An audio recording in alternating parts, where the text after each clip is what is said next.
اعوذ باللہ من الشیطان الرجیم بسم اللہ الرحمن الرحیم۔ السلام علیکم دوستوں، یہ ہے دماغ کی لکیر۔ دماغ کی لکیر کا تعلق ہماری کامیابیوں کے ساتھ ہوتا ہے اور ہماری ذہنی صلاحیتوں کے ساتھ ہوتا ہے اور ہمارے رجحانات کی طرف ہوتا ہے کہ ہم اپنی زندگی میں کیا کرتے ہیں۔ مثال کے طور پر اگر کسی شخص کے ہاتھ پر دماغ کی لکیر ماؤتھ آف مون تک جاتی ہے تو ایسے لوگ تخلیقی دماغ والے ہیں۔ یہ لوگ پینٹر بھی ہو سکتے ہیں، شاعر بھی ہو سکتے ہیں، مصور بھی ہو سکتے ہیں۔ اسی طرح اگر کسی شخص کے ہاتھ پر دماغ کی لکیر اس طرح ماؤتھ آف مرکری کی طرف بچھو کی دم کی طرح اوپر جاتی ہے تو ایسے لوگ دھوکے باز ہوتے ہیں، فریب والے لوگ ہوتے ہیں، لوگوں کو دھوکہ دیتے ہیں، لوگوں سے پیسے لوٹتے ہیں۔ یہ صرف اپنے بارے میں سوچتے ہیں کیونکہ یہ لوگ بڑے خود غرض ہوتے ہیں۔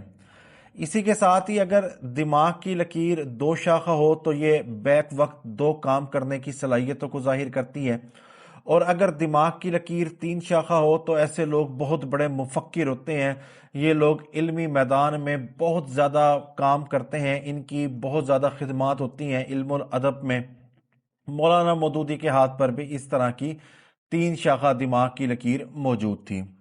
اب بات کرتے ہیں ہم دماغ کی لکیر کے اوپر کراس ہونا۔ اگر دماغ کی لکیر کے اوپر کراس ہو اس طرح کا تو اور ماؤتھ آف جوپیٹر کے نیچے ہو تو یہ شدید قسم کے صدمے کو ظاہر کرتی ہے۔ تو ایسے لوگ اقتدار کی جد و جہد میں ناکامی کا منہ دیکھتے ہیں۔ یہ لوگ اقتدار حاصل کرنا چاہ رہے ہوتے ہیں، کوئی بھی ایسا کام کرنا چاہ رہے ہوتے ہیں تو یہ اس میں ناکامی کا منہ دیکھتے ہیں۔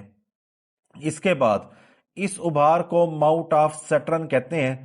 ماؤتھ آف سیٹرن کے نیچے اگر دماغ کی لکیر کے اوپر کراس ہو تو یہ کسی جانور یا دشمن کی جانب سے حملے کو ظاہر کرتا ہے اور شدید قسم کے دماغی چوٹ کو ظاہر کرتا ہے۔ اس کے بعد اس ابھار کو ماؤتھ آف اپالو کہتے ہیں، اور ماؤتھ آف اپالو کے نیچے اگر کراس ہو دماغ کی لکیر پر تو یہ شدید قسم کی دماغی چوٹ کو ظاہر کرتا ہے، اور اگر ماؤتھ آف مرکری پر نیچے دماغ کی لکیر پر کراس ہو، یعنی کہ دماغ کی لکیر پر کراس ہو مگر ماؤتھ آف مرکری کے نیچے ہو۔ ماؤتھ آف مرکری کا جو تعلق ہوتا ہے یہ کاروبار کے ساتھ ہوتا ہے، ریسرچ کے ساتھ ہوتا ہے، ہماری کمیونیکیشن سکلز کے ساتھ ہوتا ہے۔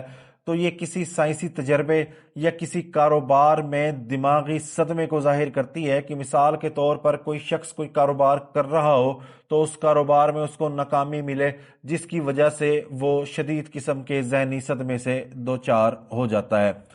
اور اگر کسی شخص کے ہاتھ پر دماغ کی لکیر کے اوپر مربع ہو، یعنی کہ یہ دماغ کی لکیر ہے اور اس پر اس طرح کا مربع ہو تو یہ کسی خطرے سے بچ نکلنے کو ظاہر کرتی ہے، اور یہ جس بھی ابھار کے نیچے ہوگا اس ابھار پر اس کی قوت بڑھ جائے گی۔ مثال کے طور پر زحل کے ابھار کے نیچے ہوگا تو ایسے لوگوں کی جو مستقبل کے حوالے سے پلاننگ ہے، فلسفہ ہے، سنجیدگی ہے، اس میں بہتری آئے گی۔